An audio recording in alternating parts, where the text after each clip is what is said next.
गर्ग संहिता में दूसरी चीज कही, उसको भी समझ लीजिए। गर्ग संहिता में कहा गया, जब आप घर से जल लेकर जाते हो भरकर, तो ये सृष्टि की जितनी नदियां हैं, पृथ्वी पर जितनी नदियां विद्यमान हैं, जितने तालाब, जितने सरोवर, जितने कुंड, जितने विराजमान हैं, उन सारे तीर्थों का जल जब आप घर से लेकर निकलते हो तो वो तीर्थ का संपूर्ण जल आपके कलश में आ जाता है। और जब आप उस जल को शिव पर समर्पित कर देती हो और 2 बूंद चरणागत लेकर जब जाती हो, तो शिव महापुराण गर्ग संहिता पद्म पुराण कहती है वो जल साधारण नहीं रहता, वो गंगा जल बनकर तुम्हारे घर को पवित्र करने के लिए पहुंच जाता है। वो पवित्र गंगा जल है।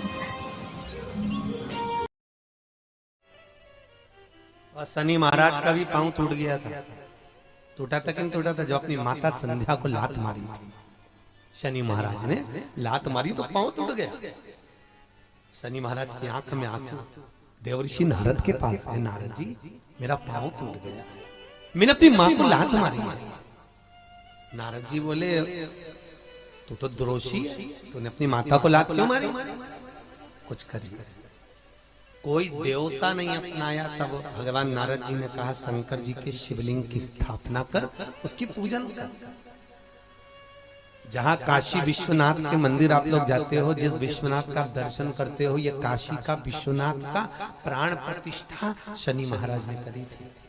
शनि महाराज के हाथ का शिवलिंग है, और शिवलिंग की स्थापना कर कर शनि महाराज ने भगवान शंकर से मांगा। शिवजी प्रकट हुए, मांगो शनि तुमको क्या चाहिए? शनि महाराज ने कहा मेरा पांव टूट गया, आप कृपा करिए। भगवान शंकर ने कहा शनि तूने मेरा भजन करा है, जा तेरा पांव तो जुड़ेगा, पर पांव में थोड़ी लचकता तेरी बनी रहेगी।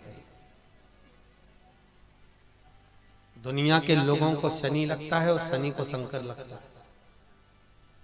दुनिया के लोगों को शनि लगता है, शनि को शंकर। इसलिए आज भी नियम है कि काशी विश्वनाथ का नाम लेकर एक काजल की डिब्बी को लीजिए। अगर किसी को शनि लग गया हो, कोई प्रॉपर्टी का काम कर रहे हो, कोई व्यापार करते हो और व्यापार नहीं चल रहा, बहुत अड़चने आ रही है, कोई ना कोई परेशानी पे परेशानी आ रही है, एक काजल की डिब्बी लो, काजल की डिब्बी लो, काशी विश्वनाथ का नाम लो और 21 बार उतारो, और उतार कर किसी पेड़ के नीचे तक खड्डा खोद कर उसको दबा दीजिए। आपका काम यूं सफलता की ओर बढ़ना चालू हो जाएगा। शनि की कुदृष्टि समाप्त, 7.5 ढैया समाप्त, परेशानी नहीं।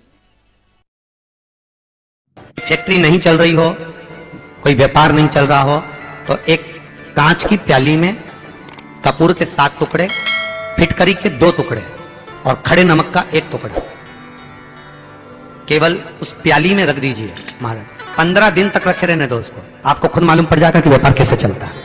आनंद के अनुभव होने लगेगा, अपने आप व्यापार दौड़ेगा, अपने आप आपका व्यापार खूब आगे। जैसे हम मंदिर में दीप क्यों लगाते हैं? दिया लगाने का कारण क्या होता है? दिया लगाने का केवल एक कारण होता है, हम भगवान के मंदिर में प्रकाश करने के लिए दिया नहीं लगाते, हम भगवान के मंदिर में उजाला करने के लिए दिया नहीं लगाते। शिव महापुराण, पद्म पुराण और हमारा शास्त्र वर्णन करता है कि हम जब भगवान के मंदिर में दिया लगाते हैं, दीप प्रज्वलित करते हैं, तो दिया परमात्मा के लिए नहीं लगाते। जब हम दीप प्रज्वलित करते हैं तो जैसे ही मंदिर में प्रकाश होता है, वैसे ही हमारी जिंदगी में चारों तरफ प्रकाश होना प्रारंभ हो जाता है। समस्या का कोई निदान नहीं, हर समस्या का निदान है, पर निदान किसी दूसरे के पास नहीं, निदान केवल मेरे भोले नाथ के पास में है। आपको अगर किसी समस्या का सफल आनंद चाहिए तो शंकर की शरण में जाओ।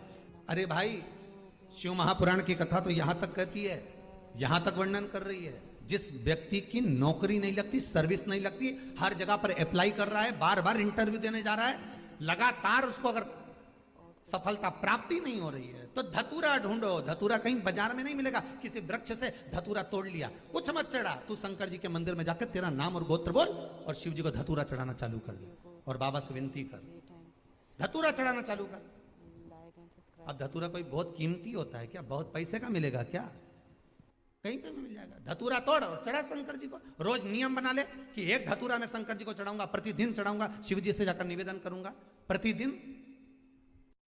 समस्या का